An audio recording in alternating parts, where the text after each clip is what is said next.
Hello and welcome to the Oriental IT Centre. আজিৰ ক্লাছত আমি শিকিম আমি HTML ত কেনেকৈ বেকগ্ৰাউণ্ড দিব পাৰোঁ, কেনেকৈ ফন্ট কালাৰ আমি দিব পাৰোঁ। একচুৱেলি বেকগ্ৰাউণ্ড কালাৰ অৰ্থাৎ বেকগ্ৰাউণ্ড কালাৰ এটা পেজ বেকগ্ৰাউণ্ড কালাৰ অৰ্থাৎ যেতিয়া HTML ৰ এটা পেজ HTML ত যেতিয়া আমি এটা পেজ ক্ৰিয়েট কৰিম, পেজৰ বেকগ্ৰাউণ্ড কালাৰটো আমি কেনেকৈ দিম, পেজ বেকগ্ৰাউণ্ড কালাৰ। তাৰপিছত ফন্ট কালাৰ অৰ্থাৎ লিখাৰ কালাৰবিলাক কেনেকৈ আমি চেঞ্জ কৰিম, ফন্ট কালাৰ আমি কেনেকৈ দিম।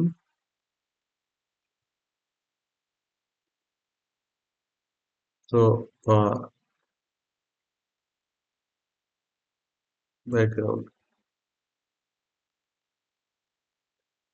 background color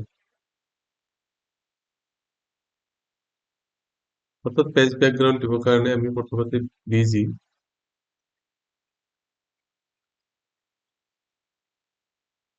busy colour equal to yellow.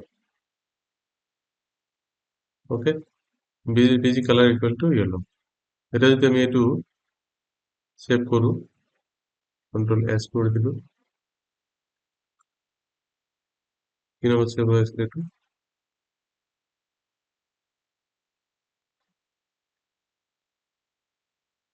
একটু ব্যাকগ্রাউন্ড কালারটা এটা আমি দেখা পাই আছি যে ব্যাকগ্রাউন্ড কালার হয়েছে।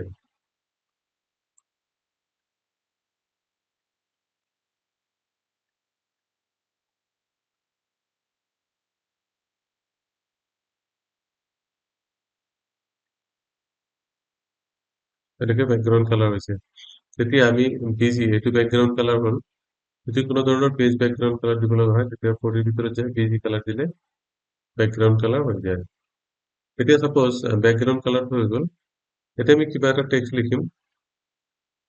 Suppose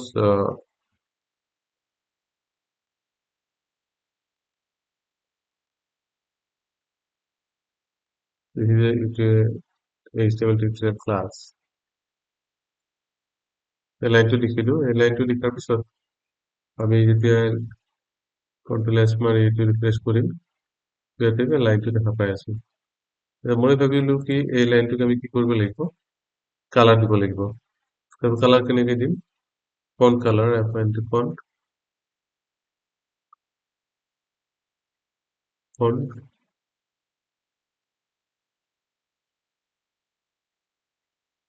font colour equal two blue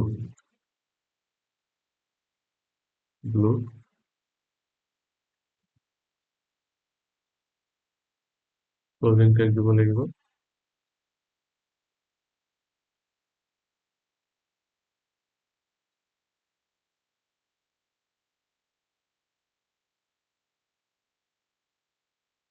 okay, এটা যদি আমি টেক্সটটা লিখিবৰ কাৰণে এটা যদি আমি এটা টেক্সট লিখো, টেক্সটৰ ফন্ট কালাৰটো কেনেকৈ দিম, এটা আমি লিখিব লাগিব font colour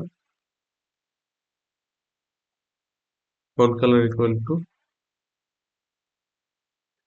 blue, font colour equal two blue,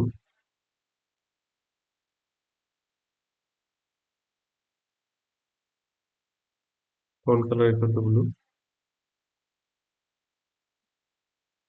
এটা আমি লিখিম যে HTML tutorial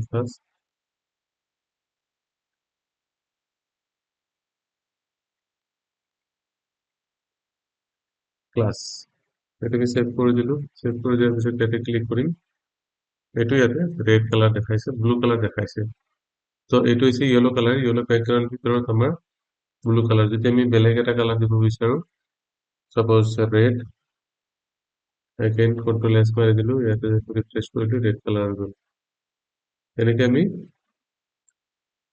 বডি ব্যাকগ্ৰাউন্ড অৰ্থাৎ এটা পেজৰ ব্যাকগ্ৰাউন্ড কালাৰ লগতে ফন্ট কালাৰ আমি চেঞ্জ কৰি দিব পাৰো। নেক্সট হল যদি ফন্ট সাইজ আমি দিব বিচাৰো, সাইজ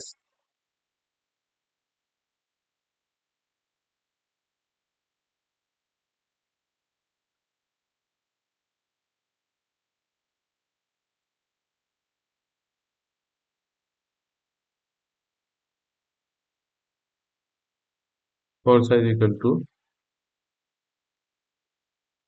24 total value আছে রিফ্রেশ করে দিল font size 24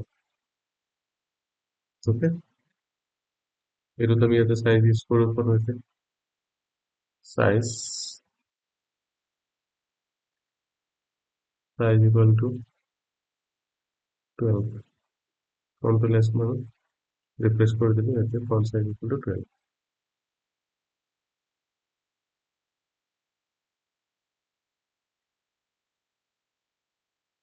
ওকে ইয়াতে কন্ট্রোল আগত আমি এটাকে ইউজ করে দিই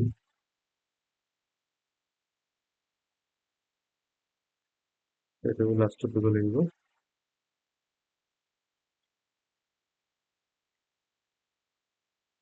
কন্ট্রোল এস মাৰো ৰিফ্ৰেছ কৰি দিলে এটা ঠিক আহি গ'ল সো এনেকে ফন্ট সাইজ আৰু ফন্ট কালাৰ লগতে বেকগ্ৰাউণ্ড কালাৰটো আমি চেঞ্জ কৰিব পাৰোঁ বা এনেকে বেকগ্ৰাউণ্ড কালাৰটো চেঞ্জ কৰে